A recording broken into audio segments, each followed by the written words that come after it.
بسم اللہ الرحمن الرحیم۔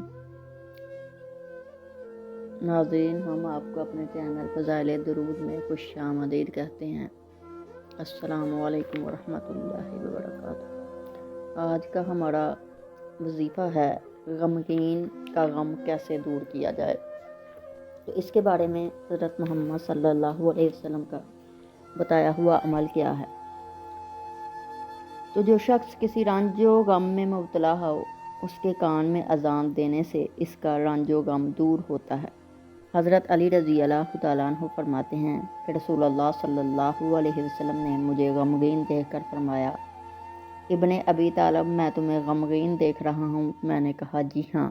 آپ صلی اللہ علیہ وسلم نے فرمایا، تم اپنے گھر والوں میں سے کسی سے کہو کہ وہ تمہارے کان میں اذان دے، کیونکہ یہ غم کا علاج ہے۔ حضرت علی رضی اللہ تعالیٰ عنہ فرماتے ہیں کہ میں نے یہ عمل کیا تو میرا غم دور ہو گیا۔ اسی طرح حدیث کے تمام راویوں نے آزما کر دیکھا تو سب نے اس کو مجرب پایا۔ یہ بہت مجرب عمل ہے کہ کوئی غم زدہ ہو تو اس کے کان میں اذان دینا، تو وہ غم جو ہے وہ راحت میں بدل جائے گا۔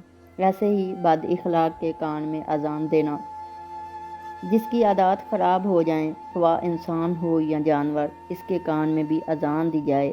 حضرت علی رضی اللہ تعالیٰ عنہ سے روایت ہے کہ رسول اللہ صلی اللہ علیہ وسلم نے ارشاد فرمایا، جو بد اخلاق ہو جائے، خواہ انسان ہو یا چوپایا، اس کے کان میں اذان دو۔ ویڈیو پسند آئی ہو تو لائک اور کمنٹ کرنا مت بھولیے۔ شکریہ۔